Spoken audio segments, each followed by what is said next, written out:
be me. I was the gang, I was the mob. What was you thinking? Remember them days and that was all I nigga been thinking. Alright, okay. I ain't gonna even give y'all the whole chorus. Just a little bit. Because I don't want to blow y'all. I'm gonna say this. I'm still learning this YouTube shit, right? So I've had somebody come to me and they're like, you know, you're a little loud. So number A, I am just a loud person. When I get excited, I get loud. When I get passionate, I get loud. When I want to add comedic effects, sometimes I get a little loud. So I hear y'all, I might be a little too loud sometimes. I'm human. I can admit, okay, I got some shit to work on.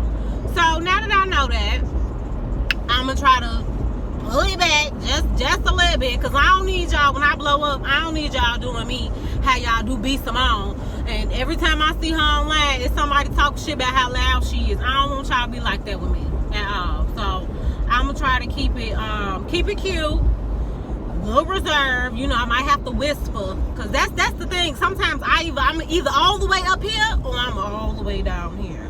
So we're gonna try to find a happy medium. I just wanted to start off by sharing that with y'all, you know. But anyway, what I want to talk about today is, I'm gonna start off today with a little story. All right, so I went to the gas station one day, a gas station that I always go to, because I've been pretty much living in the same area for about 4 years now. So I always go to this gas station, and in the vicinity of the same area, there is a homeless man that's his block, okay? And I know he's legitimately homeless, because again, like, I've lived over there for 4 years. I've been giving this man money for about 4 years, right? He's really the only homeless person that I give money to, and that's just because, like, I see his struggle, okay? So I went into the gas station and I asked the guy who was behind the counter. He is of Indian descent. I asked him, had he seen my homeless friend? Because it was a period of time, I want to say like last summer, where I didn't see him for a couple, like, I want to say I probably didn't see him for a couple months, like maybe 2 to 3 months. And, you know, I'm just like, where my mans go? I ain't seen him around. Like, is he okay? So after the first time in which he went missing, he popped back up. And, you know, when I was at the light, I'm like, hey, where you been? Like, you good? Like, and he said he actually had woke up in the hospital and was like, had gotten alcohol poisoning or whatever. So he was like, I stopped drinking, like, my health is improving, all this other stuff. So I'm chopping it up with my good homeless man or whatever. And he was okay. So that was the first time he went missing. Now, again, here we are, like maybe 6 months later, and I noticed I haven't seen him. So when I'm in the gas station, I ask the guy behind the counter, who I see pretty much every day that I go up there, and I'm just like, have you seen the guy that be on 119? And he was like, nah, I ain't seen him. He like, but don't worry about him. He just a crackhead. So what you won't do in front of a certified drug and alcohol counselor, what you won't do is demean somebody with an addiction in front of me. That's what you won't do. So I told him, I was like, don't do that. Don't do that, because he's human too. And he deserves to have somebody that cares about his well-being. So don't tell me I don't need to worry about him just because you know that he uses drugs.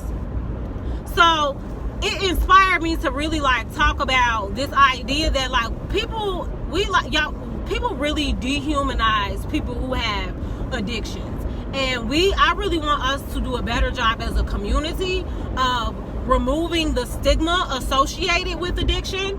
I'm gonna drop some knowledge on you all really quickly. Baby, addiction is a disease.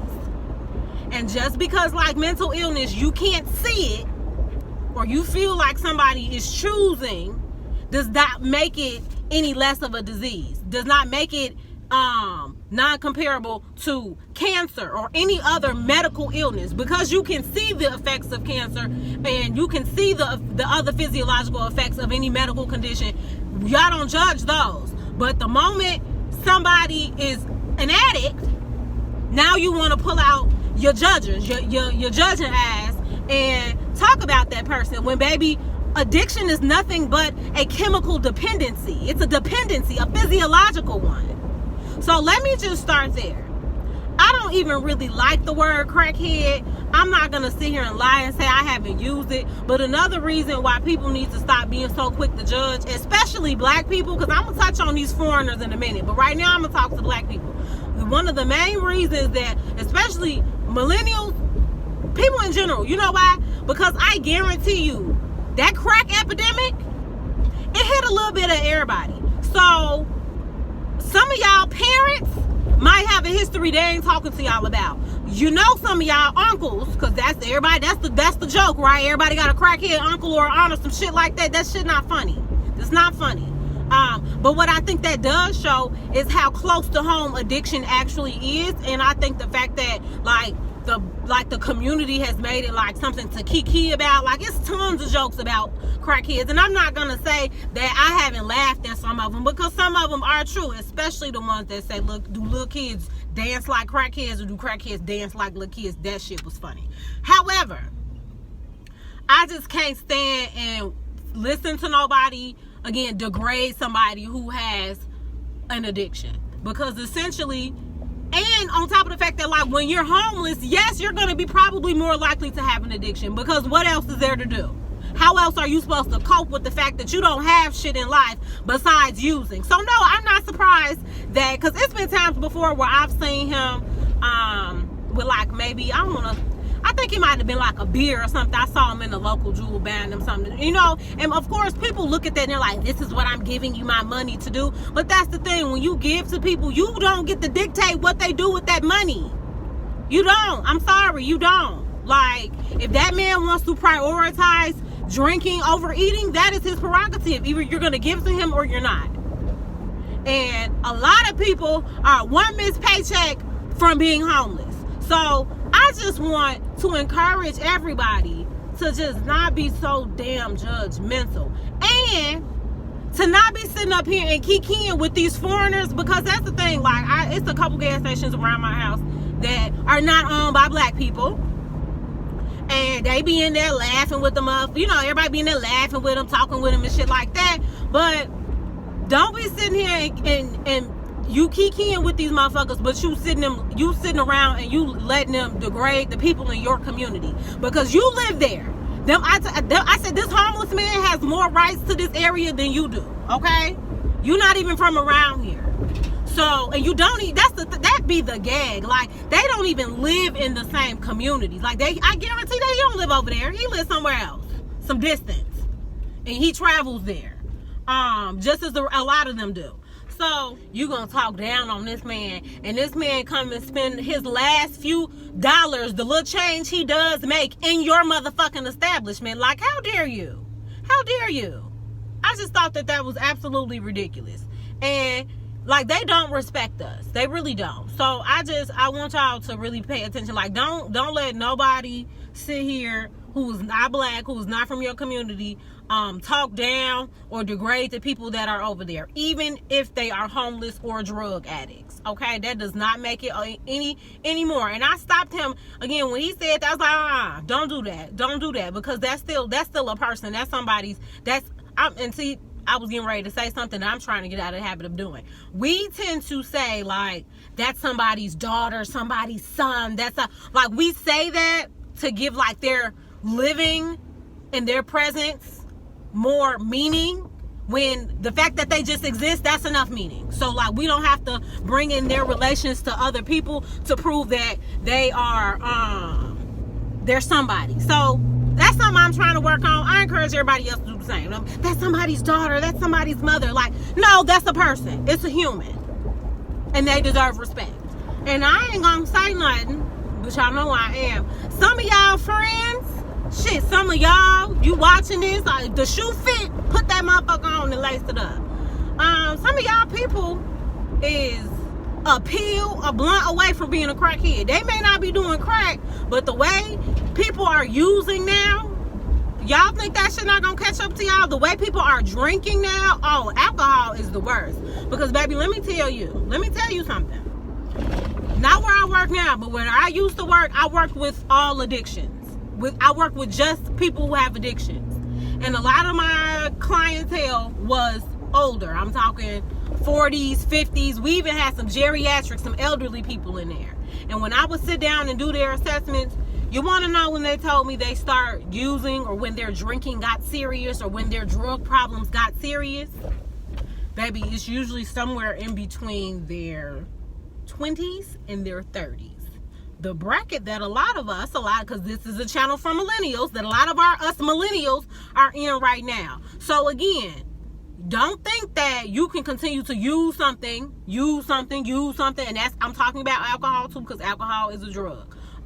Don't think you're going to continue to use something and you're not building a physical dependence on it. And then the moment you stop wanting to use it, or you want to prove to somebody that, oh, I ain't got to do it every day, watch what the fuck happened. Watch them symptoms that pop up, okay? Because there will be symptoms, especially those of you all who drink every day. So I just want y'all to think on that. Let that marinate on your spirit. What are your own habits like? Because I'm not gonna sit here and judge nobody, because everybody has a vice.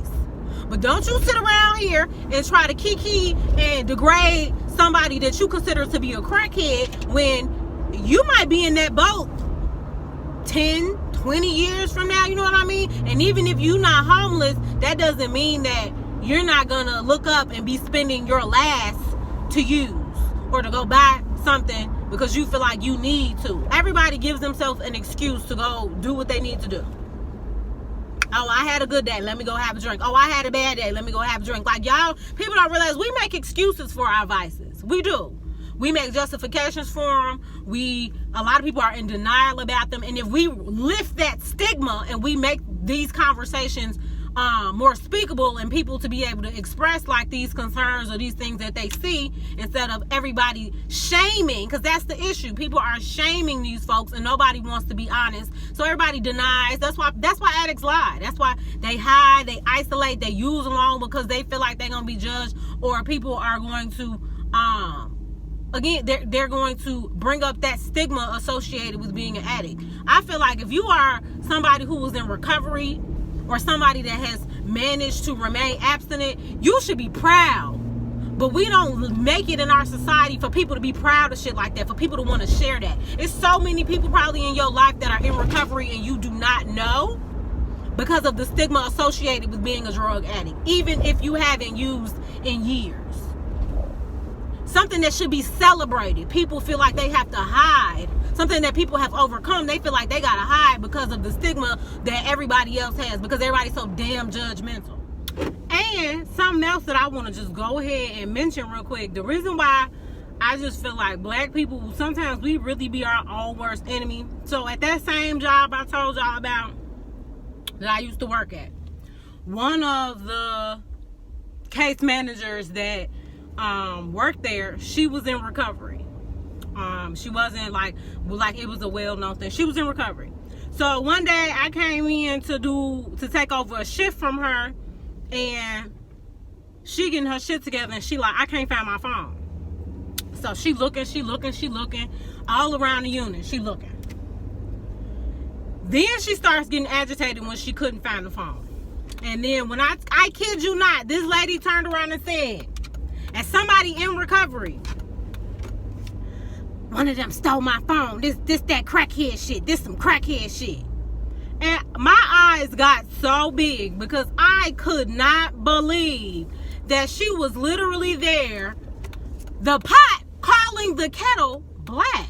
Like, how in the hell are you going to accuse somebody of doing what you deem crackhead shit, because apparently all crackheads steal, but you yourself are somebody in recovery from, you used to be a crack addict. So make that make sense. Like, I just couldn't believe that she said that. I was outdone, and I just was like, oh, and you want to know, the bitch found her phone. Like, got in the car and was like, oh, I had a hole in my lunchbox. It fell through there. But was making a big hoopla. I knew, I was like, this shit gonna come back and bite her in the ass. Because she was out, like, she ain't tell them to their face that this was some crackhead shit. She said that in the office. But she was openly accusing one of them of taking her phone. Like, even went in there and was like, if somebody has my phone, please just give it back. It has the picture of my grandbaby on it. Like, made it this whole deal and had the phone the whole time. And she had to apologize to them. I'm gonna buy them some candy. No. Go apologize. Give them a sincere apology for you making a big ass assumption. I couldn't believe that. So that's the shit that I mean. Like, sometimes black people, we need to do better as a whole, and especially as somebody else who has been down that road before. I just sometimes the things that we say and do just really just takes me aback. Okay, so I think that's all I got. I just want y'all to stop. Don't be sitting here and kicking in with these foreigners, letting them talk shit about black people, being all in our neighborhoods, not respecting us, not giving a damn. We spending our last little dollars in their establishment, and they concerned about this man being a crackhead. Have you ever seen him back? I wanted to ask him that. Have you ever seen him back crack? Because if not, mind your motherfucking business. You don't know if that man a crackhead or not. Okay? So y'all enjoy the rest of y'all evening, okay?